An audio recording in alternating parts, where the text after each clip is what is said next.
Sometimes Okay. we have to tell the people talking because they get going, and then it's just and like just We're everyone's live. so we can say, hey, With the Holy Ghost. Ain't no room for fear because he called us grown. I'ma testify, connection no, this ain't no show, this ain't no joke, the spirit that came and made me whole. But repeat that for me, sing with me. Yeah.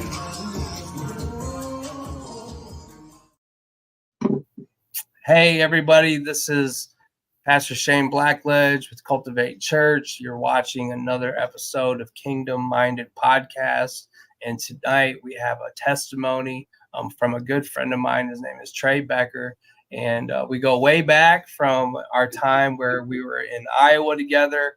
And I'm just excited that I can be back on here with another podcast. For those of you that are watching, maybe you're watching this on Facebook or YouTube, please share this video. So you never know, somebody somewhere could really need want to hear something, a message of hope, a message of healing. And maybe the testimony tonight is going to touch somebody in a very profound way, and their life could be changed forever. Amen. And for those of you that are watching on the Adobo Learning app, we love you so much. We're praying for you. We want what's best for you. And so we're solely doing this to comfort you, to inspire you, to lift you up. And I just pray that you listen to this testimony and that you listen all the way through and just hear what TREY has to say, and hear how God spoke to him, how God shifted his life around and turned things around for the good. Because ultimately that's what we all want in our lives, is to have our lives turned around. You know, I was a lost, hopeless drug addict, chained to addiction, gang member, sentenced to prison, almost died of multiple drug overdoses, being enslaved to drug addiction for many, many years. And I couldn't break free until finally I surrendered my life and said, look, I am powerless over my addiction. I had to come to terms and believe that God had the power to change me from the inside out. And ultimately, when I surrendered my addiction to him and I said, God, I can't do this anymore. I need you. Take this away from me. I will surrender my life to you. And I did. And just like that, he took it away, and I started my day of recovery. And that's all it takes, is that the power of making the choice and trusting in God, trusting in his process, and just believing that he has the power to break addiction, to break a bondage, to break sin in your life. And so I hope that tonight's podcast really, truly blesses you, as I've heard this testimony before. So I'm excited. TREY, my brother, I'm so glad that you finally get a chance to come on here. I know there was some misscheduling in the past, but now you're here. yeah. The devil tricked me into forgetting or something. So I'm super glad to be here. I'm glad we got it back on the calendar. So yeah. It's always good to hear your see your face, but hear your story, man, because it really does remind me of a dark time in my own life, where when I didn't love myself and I'm sitting there almost dead in a hospital bed, connected to life support. And then I wake up and I realize, like, man, why am I not dead? And it was just, I'll never forget that moment in that hospital. And I just knew in that moment in time that God wasn't done with me yet, and that there was a purpose to live, even though I couldn't see what it was, and I couldn't see into the future of what I would become and what I would be doing. God did. And I'm just so grateful for his love, his mercy, and his grace. So again, TREY, thank you so much for coming on here and having the time to share your testimony. So thank you. Okay. Well, my pleasure. I'm glad I can do it. The message that I try to give, I'm probably addicted to food, but otherwise I've been very fortunate, and drug addiction or alcohol addiction hasn't gotten me. And but my story is about mental health. And what happened to me was I believed a lie, and I'll get into that in more detail in a little bit. But I believed a lie that there was no reason to be hopeful about my future, that people wouldn't care if I was around. I mean, it's a lie. Even saying it now, it's hard to say because I don't feel that at all anymore. And I have so my message is, if things aren't going well now and it's dark, there's hope that it'll get better. And that seems real simple, but I didn't believe that. Almost 6 years ago, I didn't believe that. I'm like, it's not going to get any better. And I took some very drastic action to give up. And I fortunately, God spared me, and I want to talk about that. So, kind of my background is I grew up in kind of I call it kind of a unique, wild, different family. My dad remarried after his first wife died. He had some kids. He's a lot older than most dads my age. My dad would have been 100 last year, 100 years old. He fought in World War II, came back, had 3 kids, and then his first wife passed away from an illness that she had. And so he was a single guy with 3 kids. One of them was special needs. And so he hired a nanny, and the nanny was quite a bit younger than him. And I always joke, in the 60s, it was probably quite scandalous because he fell in love with the nanny and ended up marrying her, which is my mom. So my dad thought he was done having kids and had had a vasectomy. And so they started adopting kids. I have a sister a year older, and then my twin brother and I were adopted. We're almost exactly 12 months older. So there was 3 of us, newborns and a 1-year-old, my poor mom. And then they ended up adopting 5 more kids after us. So we had a total of 11 kids in our family. I have 10 brothers and sisters. So everything was always just kind of unique. And we kind of had this, I kind of grew up thinking that we were different. And sometimes it was hard to know exactly who I was because of that. I had so much identity by this big family that was different colors, and my mom and dad were different ages, and we got to do a lot of fun stuff. My dad was quite a character.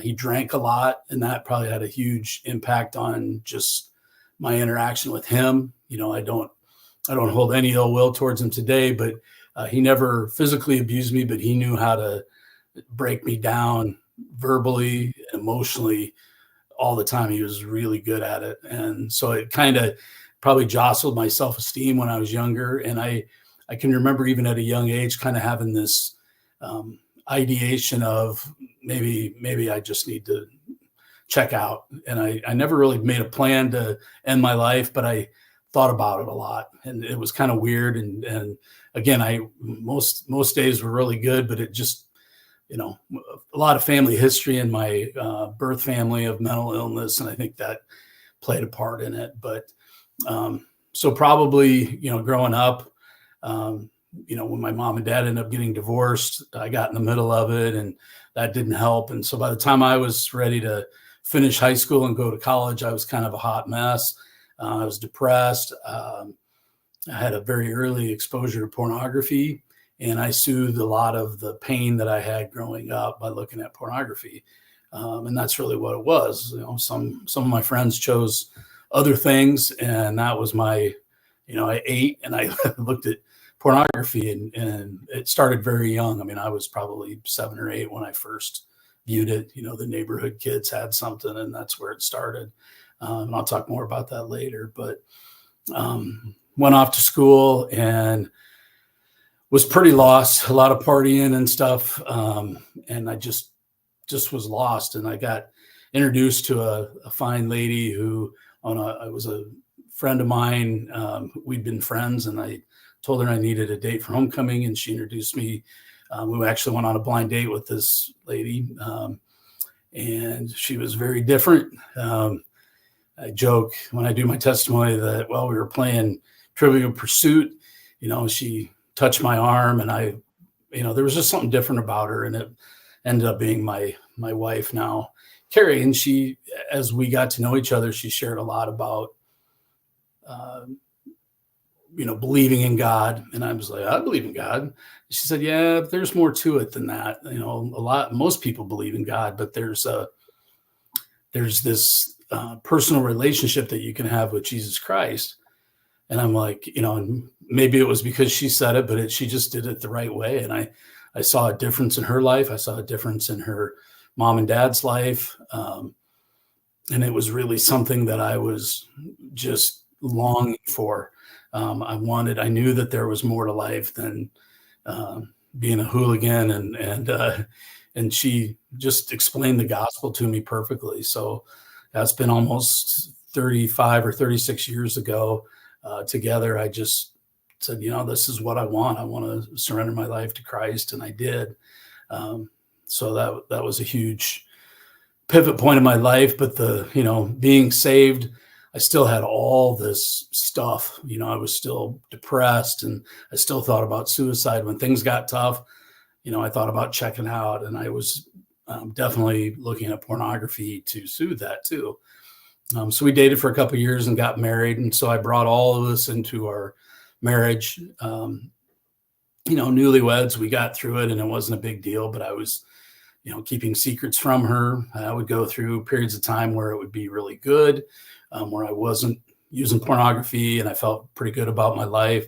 But then work would get tough and different things, and I'd go right back. So we had our first child, and he'll be 30 here in a month and a half. And that was rough just because anytime you start having kids, you got different things that affected our marriage. We had this other life, and I was still pretty messed up. Actually, before my son was born, my dad died.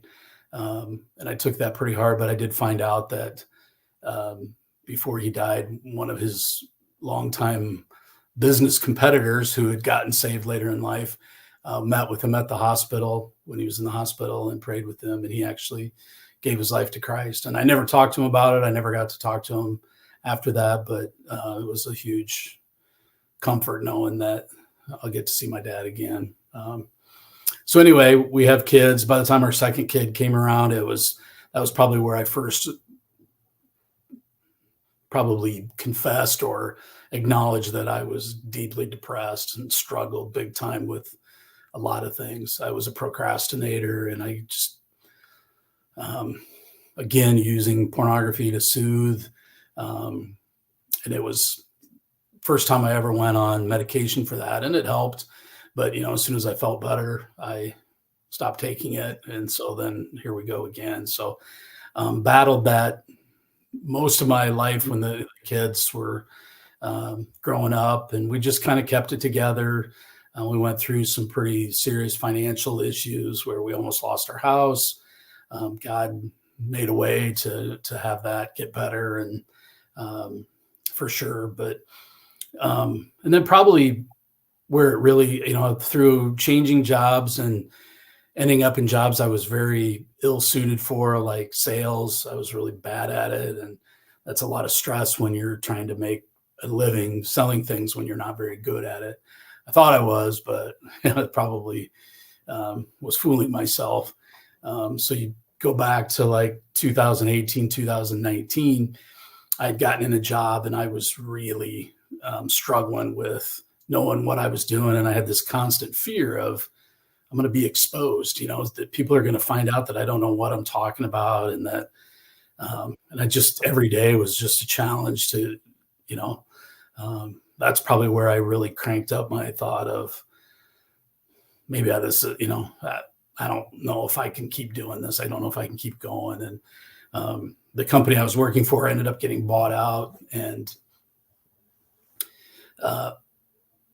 that really ramped that up because I thought, oh no, now they're going to have a new owner and they're really going to figure me out. And, I don't know that I ever got told that, but I believe this really stinking thinking in my head that it was probably, I thought it was way worse than it was. And it probably wasn't, which is kind of like makes you feel dumb now, but that's part of the kind of the mental illness thing is that you can dream up a lot of stuff in your head that's not true. You can go to the worst case scenario. Every time I share that, I usually get people going, "Oh yeah, that definitely applies to me." But anyway, we went and met the new owner, and the whole way home, it went okay, but I was like, "This is just horrible. What am I going to do? I'm 50. I'm never going to find another job if they can me." And my mind was just in this whirlwind. And if you remember back in January of 2019, people in Iowa will probably remember this. There was a polar vortex, and it was just like the worst weather, freezing cold, and just for like a month straight, it was just horrible. Well, that didn't help. And then at the same time, I mentioned I was adopted. I attempted a reunion with my birth mother. We had actually had a reunion with her, and it didn't go well, and we parted ways. And then we tried to do it again, and it happened to be that same week. So I had all these, like, the perfect storm of just every life issue that could come up. And probably the thing that, as I look back, that I'm sad about is I didn't tell anybody. I kept this. Depression is, a lot of people who are depressed are really good at hiding it.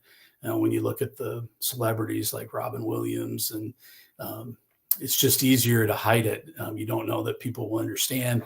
You believe the lie that they won't understand. That's not fair to them, but that's what I did. I believe that. By the end of that week, I was done. And in my head, I thought, I'm going to do this. I don't want to go on anymore. And I decided when my wife left for work on Friday, I was going to take as many pills as I could find, and that was going to be it. And so my wife left for work, and I went and dug through. She had some hydrocodone and some muscle relaxers, and I thought, well, if I take enough of them, that should do the trick. And so I did that. My office was in the basement, and there was a couch down there, and I just laid down thinking, this is it. And about an hour later, I was still alive. And I remember thinking, I can't even do this right. I was just in that bad of a place. So I went back up to her bag and thought, well, I'll just take the rest. And so I thought I had taken the rest, went back down, and then I just zonked out for most of the day. And then finally, one of my coworkers couldn't get a hold of me, got a hold of my wife, who called my daughter, who was living with us at the time. Never even thought about what impact that would have on her finding me. And she came down, and I don't remember really much of that, but I must have spewed enough out. They knew what had happened. So the ambulance comes and the cops come, and they haul me away and give me Narcan, and then they take some blood. And so now I've got this chaos at the hospital with my family showing up, and I'm crying, and I, couldn't believe I did it. And I'm still half out of it. And, trying to figure this all out. It was a wild time. I mean, I remember it, but it was sketchy. So pretty soon the doctor comes in, and he's talking to me about the results of my blood test. And he said, I see this and this, but he said, there was an anti-anxiety medication that showed up in your system. And I said, well, I don't take anything for anxiety. And he said, yeah, it's probably Celexa. And I'm like, oh, my wife takes Celexa. And so what I had done when I went back up to take more pills, instead of taking more muscle relaxers and hydrocodone, I took my wife's anti-anxiety medication by accident. And he claims that there's something in that medication that kind of acts like Narcan, and it may have saved my life. We don't know. It's hard to say. He couldn't say that for sure. He said, but certainly if you'd taken more, it wouldn't have been good. And so, that was kind of, I don't like to use cliche God things, but I'm like, oh my word, I could have been gone, and I messed up, and I'm having all of these thoughts, and I'm looking at my wife, and I'm looking at my kids, and I'm apologizing to them, but I didn't even know for sure what I was apologizing for. It was just a whirlwind of emotions. But they hauled me to Mason City, and I was in the psych unit there for a few days and spent a lot of time talking to people. And they realized I was horribly depressed. They didn't think I was like paranoid or schizophrenic or anything like that. But, you know, I had a lot of time to kind of contemplate what in the world happened. Why did I do that? How did I get to that point? And, you know, it was weird because I didn't feel like God was mad at me. I've actually felt a lot of love, and I think God gave me some real clarity at that point, because that's where I said, you know, you believed a lie that nearly cost you everything. You're a believer. How could you do that? So I was having some of those, you know, thoughts going through my head. You know, I've heard there's you know, a lot of people believe if you commit suicide, you don't go to heaven. I was thinking about that and going, I wonder if that's true. You know, I was really struggling with that. But so I spent a few days there and started counseling and was on an antidepressant. Had a lot of, you know, my wife was deeply impacted by this, and she didn't understand, you know, why I would do that. And, you know, I didn't really have any answers for her, but through counseling, you know, and talking about my past, I realized there was a lot of, you know, trauma is kind of an overused word, but there was, you know, my upbringing. I never really was sure who I was. I didn't know what my identity was. Even after being a believer, I still had a lot of old things in my thought processes that made me think, you know, I wasn't everything that God tells me I am, you know, that I believe now. So, you know, through counseling and things did get better. And, you know, Shane and I were talking before we started that how I got going to CR, a person I know that does a lot of counseling was doing a sermon series about depression and anxiety. And I'd heard about that, and they were doing it at Life Church in Waverly. And so we went and listened, and good stuff. But I started following their Facebook page, and I saw they were starting Celebrate Recovery, and I knew a little bit about it. And I just really felt like, you know, I need to do that. I think that would be a great thing. So in May of 2019, so just a few months after my suicide attempt, started going to Celebrate Recovery. And I just really felt a lot of affirmation going there that I was in the right spot. You know, the couple of the ladies that were in the first night, since everybody was new, we went to the newcomers, and there was a lot of people there. But just people, you know, hey, God sees you and we see you, and you can look for God here. And this is a good place. And I was like, man, I needed to hear that. So started going with, that's where Shane and I met each other. Funny story. My son and Shane actually worked together, a year or so before that, or two, something like that. So my son actually has known Shane longer than me, but,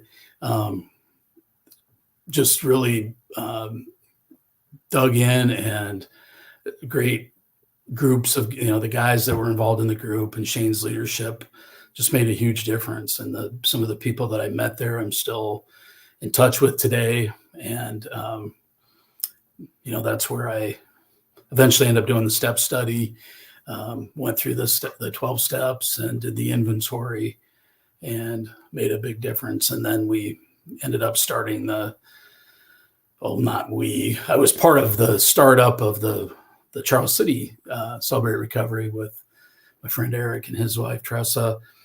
And, you know, one other thing I kind of talked a little bit about my exposure to pornography, and you know, I truly believed that no one would understand. I believed the lie again, that if I confess this, then all of a sudden, you know, I'm a pervert and creepy and icky. And I didn't believe that my wife could forgive me if I came clean. I think she suspected a lot, you know, and now if we look back, I think she kind of suspected, but I just couldn't make myself do it. And it's kind of a cool story how it eventually came out. Is we were doing the step study, and in one of the lessons, there's a prayer about, you know, God, reveal to me my things that are broken and my hurts and my habits and my hangups so that I can work on them, you know. And that's part of the deal with Celebrate Recovery is you can't be in denial about your issues. And I was still a mess. And, you know, I'm ashamed that I was leading a step study without this coming out. And, you know, I wish I hadn't done that. I know, but as God sees it, I had my guys, I said, we need to pray that prayer every day. Let's do it between now and next week. And let's report back what God revealed to us. So I did it too. I thought, I'm not going to make them do it if I don't do it. Well, sure enough, that week, some point I left the house and left my phone at home on accident. And my wife thought, well, here you go. Here's my opportunity. And I'm not mad that she did it. She had every right to do it. And she looked through my phone, and I must not have been careful enough. And she discovered that I had looked at it. And it was not a pleasant time, but it felt such, and I think other people have shared this, that when it's finally out, you have this sense of like lightness where you go, oh, I can finally, you know, not keep this secret anymore. You know, it's exhausting to keep secrets. And, you know, there's so many passages in the Bible that talk about when we bring light to things. When we bring light to things, that's where God can begin to heal us. When we stay in darkness, the devil will continue to harass us. And, you know, that's 100% true, you know. And I even thought, you know, would you have ever told her? I don't know. But I know this, there was something in my life that I couldn't do myself. And I asked God to do it for me, and he did it. And so there's just hope. If there's something, you know, I say, if there's something in your life that you think is I'm going to have to take that to my grave, don't believe that lie. My wife was angry because I'd lied to her. She had every right to be, but she forgave me. We're still healing our marriage, you know, after that was 3.5 years ago. But I had done 30 years of hurt and lying to her. And so it might take a while, but I have hope that things are getting better. And that's, you know, so we talk a lot in Celebrate Recovery about peeling back the onion. That's one of Brock's favorite sayings, is he keep peeling back the onion. That's one of the guys in recovery. And, you know, I'm so thankful that God helped me reveal something I didn't think I could do on my own. And, you know, the thing, I said I was going to take a deep breath, Shane. I don't know if you looked like you were wanting to say something. If not, I got more. Yeah. Well, I guess just for a moment, for those that don't know what peeling back the onion is, in the Celebrate Recovery program, it's for anyone that is going through any kind of hurts, habits, or hangups in your life, whether it's grief, job loss, codependency, drug addiction, chemical dependency. There's many life issues, many different types of, one of the hurts in my life was incarceration. And peeling back the onion is, on the surface, like your problem is maybe drinking or drug addiction. But if you peel that layer off, there's another layer inside, like, why do you drink? Why do you do drugs? To mask the pain. Well, where did the pain come from? And where's the source of the pain? And for me, when I started peeling back the onion and I started trying to find the source of the pain in my life, I realized that it was tied back to childhood trauma from when my mother left me. My parents separated, and they were married, living in Iowa, and then she moved back to Taiwan, and that separation, which ended ultimately in a divorce.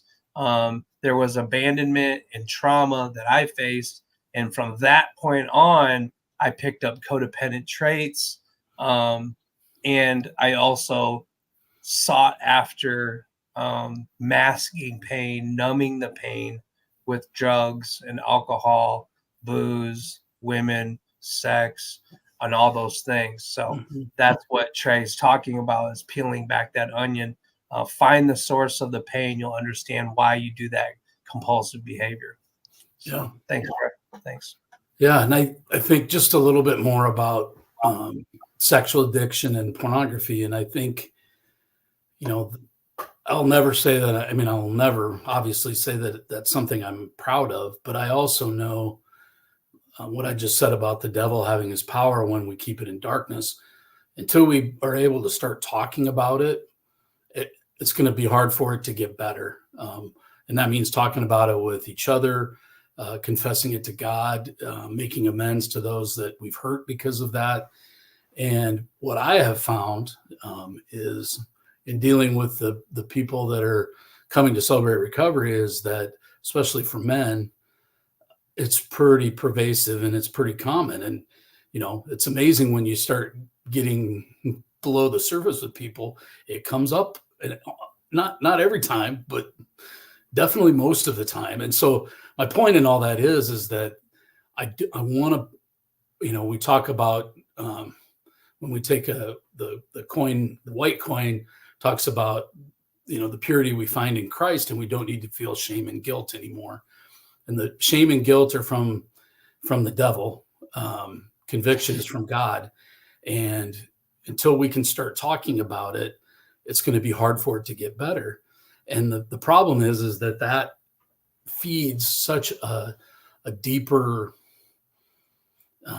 really a epidemic in the world is, pornography. A lot of the women who are in pornography are being trafficked, and they're doing it against their will. When you watch something on a video, you don't know if they're doing that of their own free will.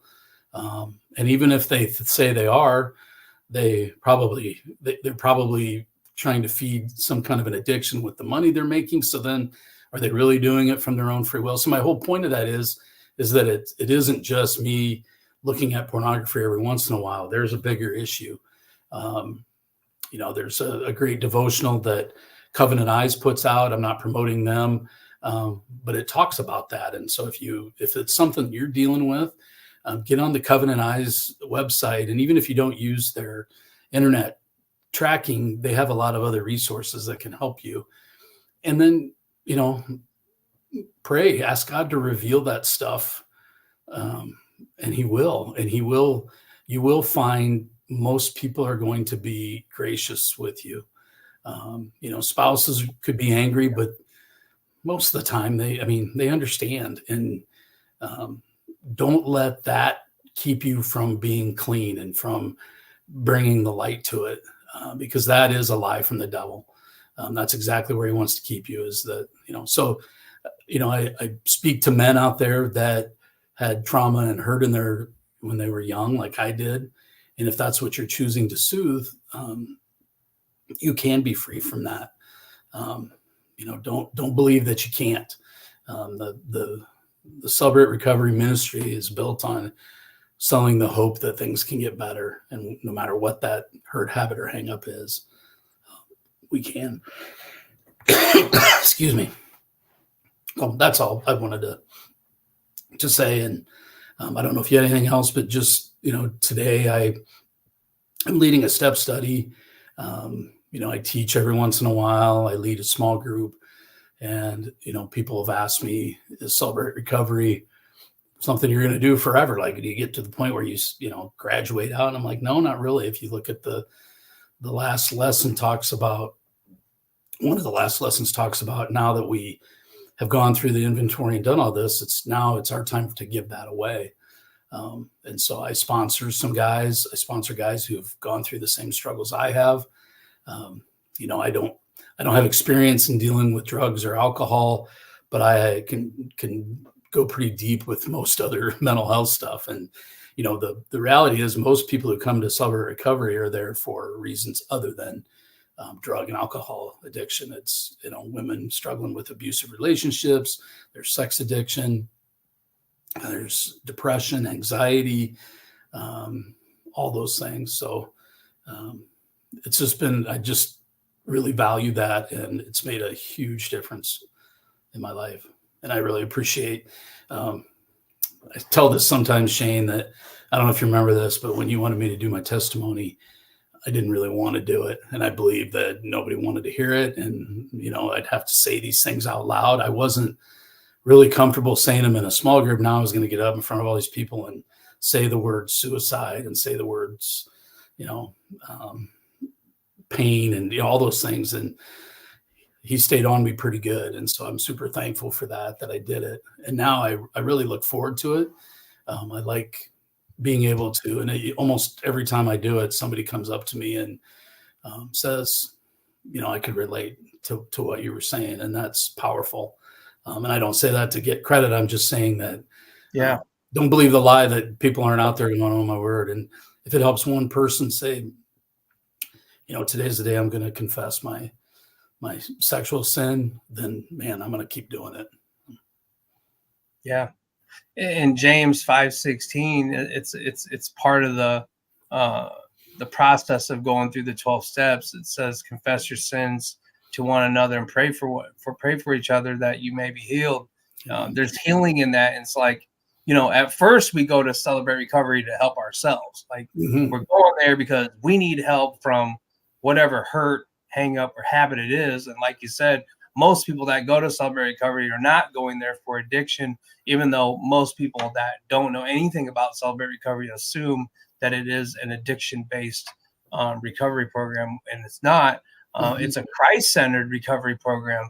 But like I say, everybody's in recovery from sin. We've all fallen short. We all still have a sinful, fleshly desire. We're in the flesh, man. We're going to be in the flesh until we die. And so we're always going to be at war with the carnal mind. We're always going to be at war with the flesh because it will never submit to the will of God. And that's why we have to have the power of the Holy Spirit to guide us, direct us, counsel us, convict us, like you said, to live a godly life. But I will encourage you in this. If you're struggling with pornography, if you're struggling with suicidal thoughts or depression, the power of God can break every chain. And God is so powerful that he can heal you. You just have to believe in him, but believe in yourself, and get surrounded by people that are going to believe for you, that are going to fight for you. And what I loved about me personally going to Celebrate Recovery after I almost died of an overdose was I was really nervous. I was really hesitant. I'm like, I really don't want to go into a church of all places and be around church people when I have all this stuff going on inside, and there's no way they're going to understand me. There's no way that I can identify with them.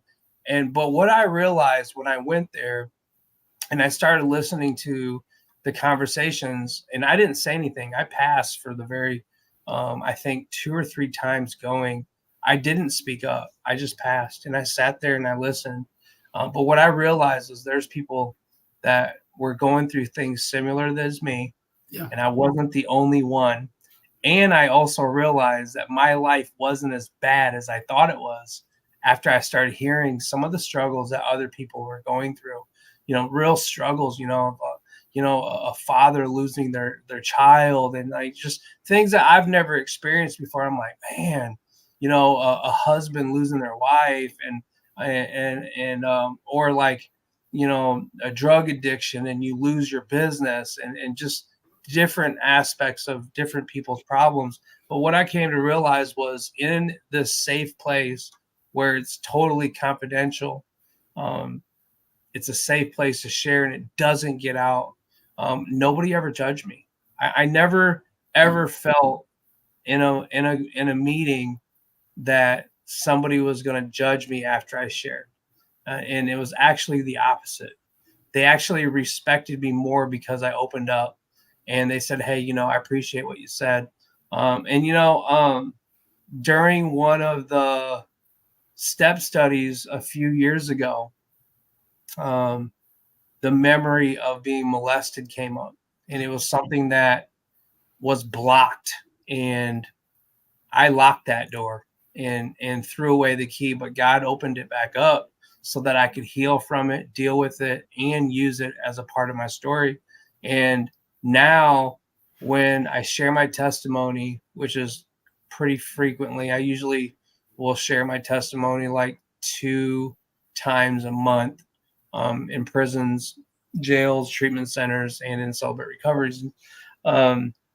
Somebody usually always comes up afterwards or in a group and says, hey, I can really identify with something in your story, whether that's the incarceration, the drug use, gangbang, and whatever. And so I just realized, like, you never know who's in front of you, and you never know what they've gone through, but it could be just exactly what they need to hear that night, and you could save a person's life. So, like, you've been in Celebrate Recovery for 5.5 years now.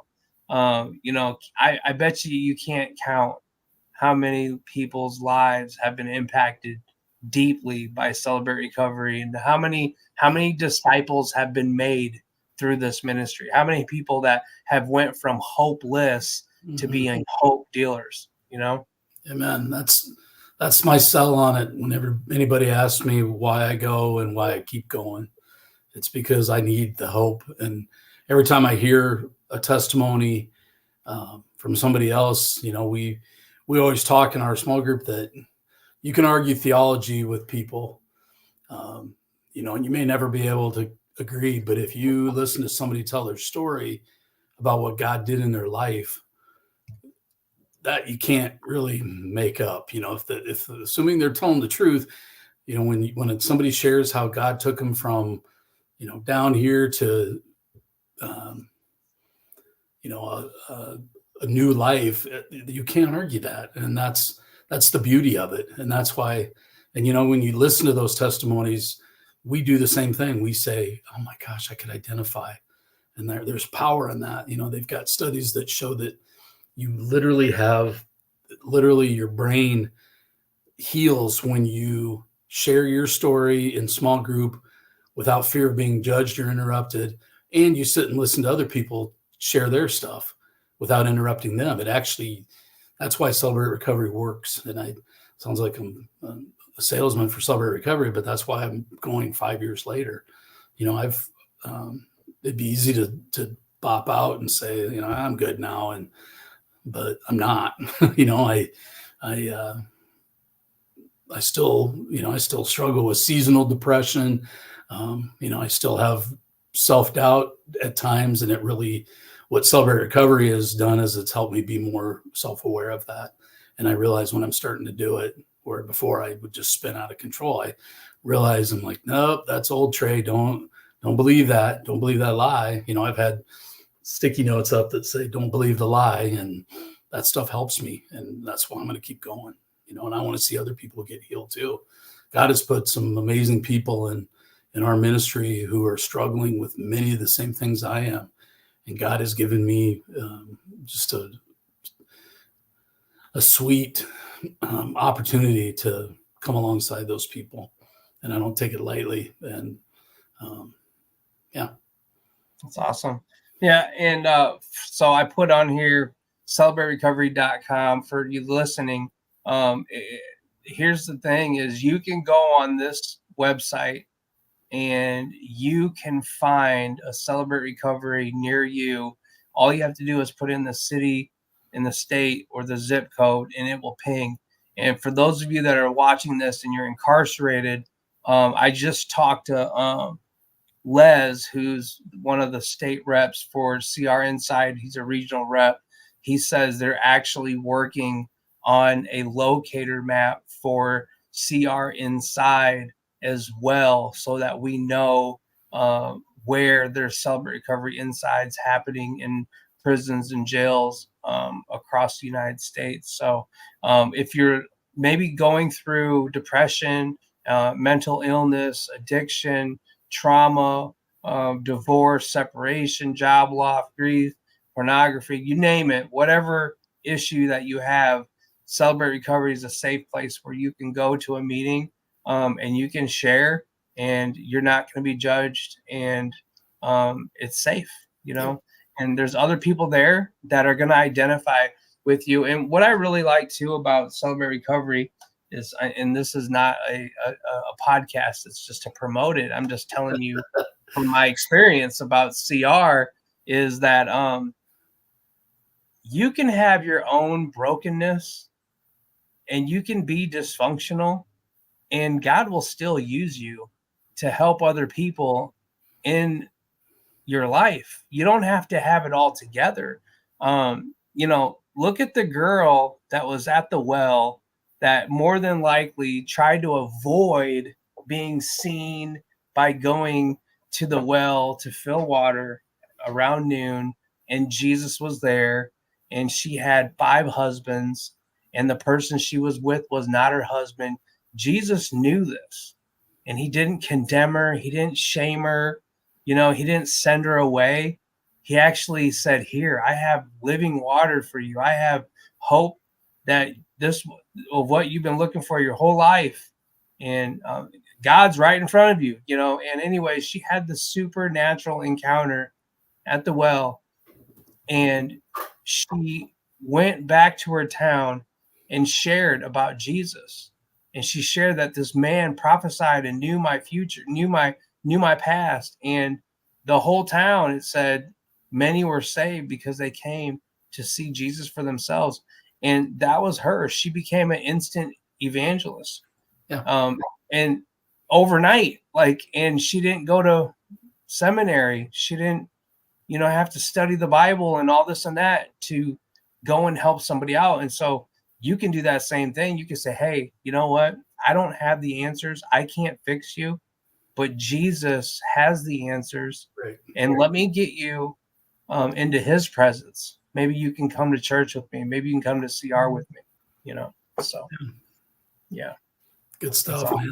It's true. And God never lets a hurt go unused. And that's the basis of Celebrate Recovery. Yep. Good stuff. Yep. And if you want to write to me, you can write if this story was impacted you and you want to write a letter to Trey, you can certainly do that. Let me put the address in here real quick so that you guys can have that.